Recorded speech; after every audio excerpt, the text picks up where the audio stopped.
As Game of Thrones moved towards its epic conclusion, almost every action shed new light on something that had been said before. From cryptic prophecies to long-awaited callbacks, here are the lines that deserve a little extra attention. Even the shortest sentences might have more meaning than you think. Bran's transition from young, naive boy to the Three-Eyed Raven and ruler of the kingdoms of Westeros was a plotline that ran through the entire series, from the first episode to the last. As he became more and more omniscient, he essentially became a totally different person, or non-person as the case may be. As each of the Stark siblings reunites with Bran, they gradually figure out that he's turned a bit, well, odd. Neither Sansa nor Arya seem to be able to make any sense out of his proclamation that he's the Three-Eyed Raven, although they do use his talents to hold Littlefinger accountable for his crimes. In the Season 8 premiere, Jon Snow finally meets back up with his long-lost little brother, and sets up one of Bran's most cryptic lines of dialogue. Look at you. You're a man. Almost.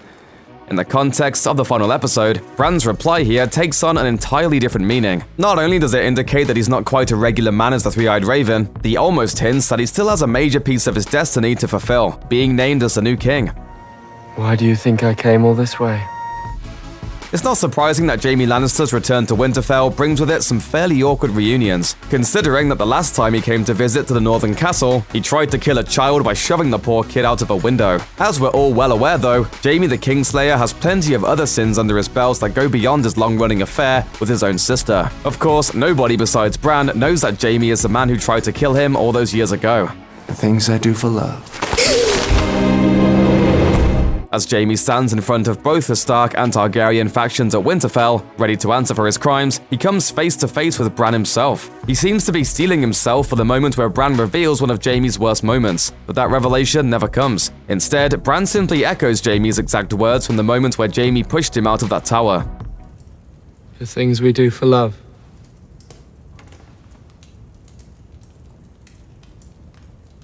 This ultimately lets Jaime know that despite Bran's long journey to become the Three-Eyed Raven, a being who seems beyond concepts like revenge and forgiveness, he'll never forget what Jaime once did to him.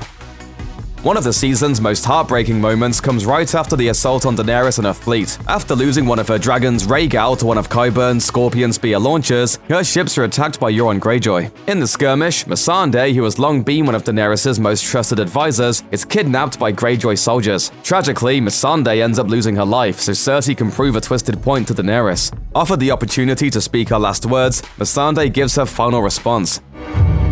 Dracarys! Fans of Thrones will recognize this as a command Daenerys uses to make her dragons breathe fire on her enemies. But it means even more to Missandei. The first time she ever saw Daenerys use it, the Mother of Dragons employed it against a slave who once owned and abused Missandei, which ultimately freed her. Dracarys.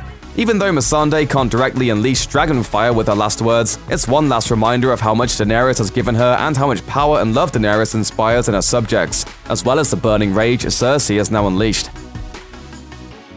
Jaime and Cersei Lannister have been inextricably linked, often physically, since the very beginning of the show. Even after the show's 7th season, when Jaime left his sister behind after she threatened to kill him, viewers knew that their destinies were still intertwined, and the only question was how. Still, it might have been a little surprising when, after years of character development and a slow-burn romance, Jaime left Brienne and his northern allies behind to rejoin his twin-slash-lover. After a fight to the death with Euron, he still returns to his true love and queen in a last-ditch attempt to escape. When the two find their path entirely blocked as the ceiling begins to cave in above them, Jaime says something that explains all of his actions.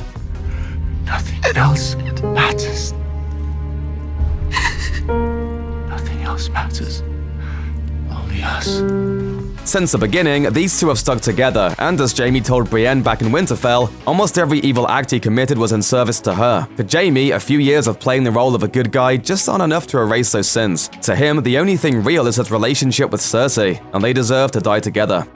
After a victory at King's Landing, Daenerys disappears for a few victory laps on Drogon the Dragon before returning to her newly conquered city. Landing at the ruins of the Red Keep, Daenerys addresses her unsullied and Dothraki army, giving off distinctly tyrannical vibes as she informs her troops that their war is far from over. It's tempting to think that Daenerys would be satisfied in her quest for world domination now that she has killed her rival queen and taken the capital city. She's even giving the speech while standing above Cersei's body, buried in the rubble beneath her. Instead, she asks her armies to join her in liberating every person in Westeros.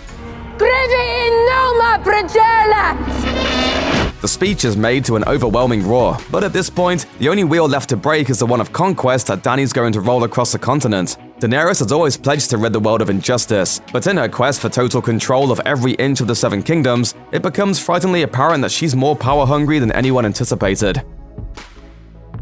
After resigning from his position as Hand of the Queen due to Daenerys slaughtering a city that had already surrendered, Tyrion is taken into captivity to await his fate, which will most likely come in the form of being roasted by dragonfire, just like his pal Varys. While in captivity, Tyrion is visited by Jon Snow, who is equally troubled by Daenerys' decision to kill thousands of innocents in King's Landing. Jon initially insists he's still firmly on her side, but over the course of the conversation, Tyrion's bluntness seems to get through. There's an especially crucial moment when Tyrion offers up a reminder that it's not just Jon's life that's in danger, since he's the actual true heir, but that his rebellious sister Sansa probably won't last long against a conquering Dragon Queen either. It was all well and good when Daenerys was destroying slavers, captors, and other evil men, but now she's hell-bent on destroying anybody in her path, whether or not they truly deserve to die. When Tyrion tells Jon that love often overcomes reason, Jon offers up a memorable proverb in response. Love is the death of duty.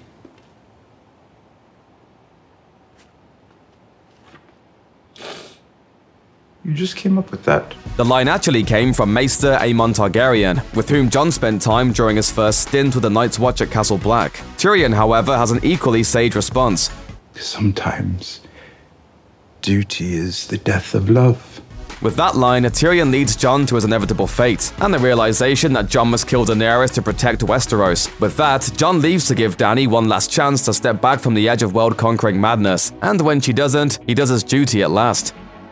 In a pretty great twist of fate, all three surviving Stark children end up right where it seems like they wanted to be back during the first episode. Sansa is a beautiful queen that she always fantasized about becoming. Jon is off to join the Night's Watch, again, and Arya has become the skilled, fearsome adventurer she always wanted to be. During the tearful goodbye between them, Jon even insists that Arya is welcome to come visit him up north. Castle Black might technically forbid women from entering its gates, but Jon is pretty realistic about the fact that nobody will be able to stop her. However, the younger of the Stark women tells him she won't be able to visit. She has other plans. I'm not going back north. Where are you going? What's west of Westeros? It's unsurprising that Arya is already planning her escape from Westeros. Ever since her time exploring Braavos, she's been hard to pin down. And now that the realm is safe in the hands of her brother, it's about time for her next adventure. There's a whole unknown world out there for her to explore. After saying her farewells to her sister and brothers, that's where she heads. In the episode's closing shots, viewers see Arya one last time, gathering her weapons and arranging maps before proudly strolling along a grand ship, which turns out to be adorned with the symbols of House Stark. No matter where she goes, she'll always have Winterfell with her. Samwell Tarly was never a great fighter, but since he managed to defy all the odds and fan expectations to survive to the final episode of the series, it was clear that he would have a huge role to play during the ending of Game of Thrones. A bookish and somewhat sheepish figure, from the time he did enough research on grayscale to cure Jorah Mormont's affliction, to the time he helped Bran confirm Jon's true heritage as Aegon Targaryen. This all comes to a head during the series finale, when Sam, dressed in the white robes of a maester and a part of Tyrion's small council, presents the Hand of the King with an enormous book written by the Archmaester, with whom Sam worked with at the Citadel, confirming a long-held fan theory that Sam would write or at least help write the history of Westeros since Robert's Rebellion. Sam reveals that the name of the tome is A Song of Ice and Fire. I helped him with the title. This is, of course, the same title that author George R.R. Martin gave to the series of books on which Game of Thrones was based. As a survivor of all 8 seasons, Sam was present for many of the major events of the series. So if he was meant to play the role of a stand-in for Martin, that seems like a perfectly fitting end for his character. Maybe he'll be the one to finally finish writing The Winds of Winter and The Dream of Spring. With all of our usual suspects for who would sit on the Iron Throne either dead or imprisoned, and the throne itself melted into slag, the time comes for the remaining cast members to choose a new leader of Westeros. That's when Tyrion is brought before a new council, led by the last remaining members of the Seven Kingdoms' great houses, including Yara Greyjoy, the entire Stark family, an unnamed Dornish prince, and long-lost faces like Robin Arryn and Edmure Tully, who gets dunked on so viciously that he might never recover.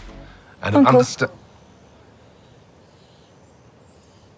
Please sit.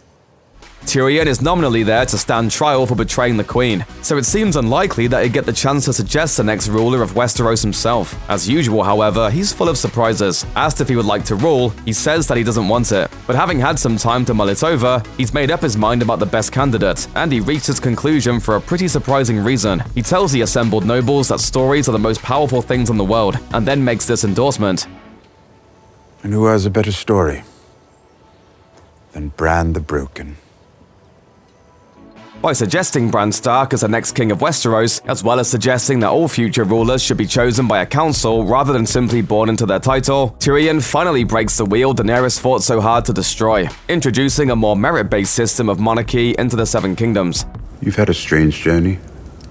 Stranger than most. Perhaps surprisingly, everyone assembled agrees, deciding that Bran does in fact have the best story. Certainly better than Jon, a secret king who literally came back from the dead to ride a dragon into battle against an army of zombies and tragically kill his aunt/lover. Or Arya, who became a faceless assassin, got revenge for her family's death by taking out an entire noble house and saved the entire world by straight up shanking the Night King. Maybe Westeros has a different idea of what makes for a good story than we do. Check out one of our newest videos right here. Plus, even more Looper videos about your favorite shows are coming soon. Subscribe to our YouTube channel and hit the bell so you don't miss a single one.